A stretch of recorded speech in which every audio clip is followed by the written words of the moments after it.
இன்றைக்கி நம்ம பிரண்டை சட்னி எப்படி செய்யறதுன்னு பார்க்கலாம். வீட்டில் மாடியிலேருந்து பிரண்டை எடுத்துகிட்டு வந்திருக்கேன்.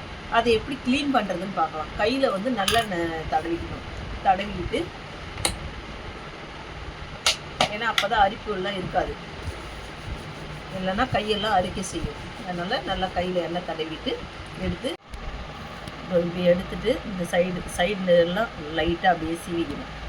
அப்போ தான் வந்து அந்த நரம்பு தான் லைட்டாக இந்த 4 சைடும் அப்படி லைட்டாக இந்த மாதிரி மறுபடியும் சொல்கிறேன். இந்த மாதிரி கார்னரில் அந்த கார்னரில் வர இதெல்லாம் இது எடுத்துடணும். சின்ன சின்னதாக நறுக்கி வச்சுருக்கேன். நல்லெண்ணெய் போட்டு வதக்க போகிறேன். நான் பிரண்டையை இப்போ நல்லெண்ணெய் ஊற்றி வதக்கிப்போம்.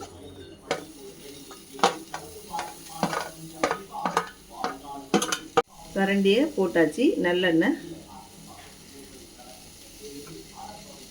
போட்டு நல்லா வதக்கி வைக்கணும்.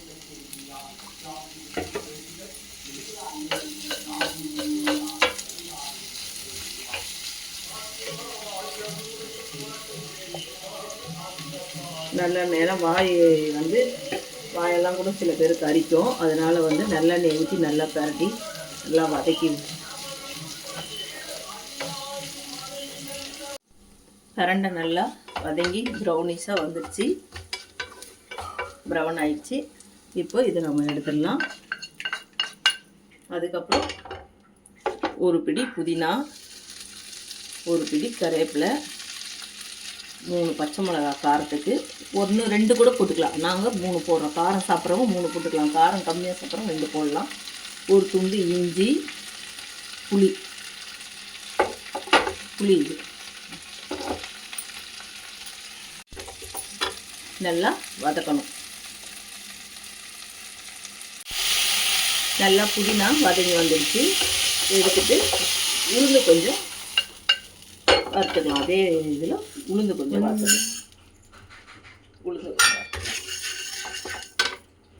ஒரு டேபிள் ஸ்பூன் உளுந்து நல்லா வறுந்துருச்சு. இப்போ இதை ஆஃப் பண்ணிடலாம். ஸ்டவ் ஆஃப் பண்ணிடலாம். இதையும் சேர்த்துக்கலாம். இப்போ வந்து உளுந்து, பிரண்டை, புதினா, பச்சை மிளகா, இஞ்சி, தேங்காய், புளி ஒரு துண்டு, கருவேப்பிலை எல்லாம் போட்டு எல்லாம் கலந்து அரைக்கணும். உப்பு தேவையான அளவு போட்டு அரைச்சிக்கலாம்.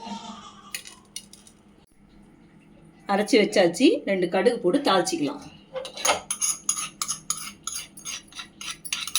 பிரண்டை சட்னி அரைச்சாச்சு, தாளிச்சும் ஆச்சு. எதுக்கு நான் வந்து பிரண்டை கூட புதினா, கருவேப்பிலை எல்லாம் போடுறேன்னா அந்த ஸ்மெல் நல்லாயிருக்கும். குழந்தைங்களும் விரும்பி சாப்பிடும், டேஸ்ட்டாகவும் இருக்கும்.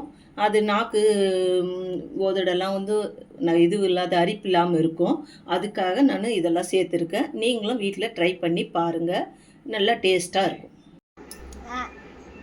வீடியோ பிடிச்சிருந்தா லைக் பண்ணுங்க, ஷேர் பண்ணுங்க, சேனல் சப்ஸ்கிரைப் பண்ணுங்க,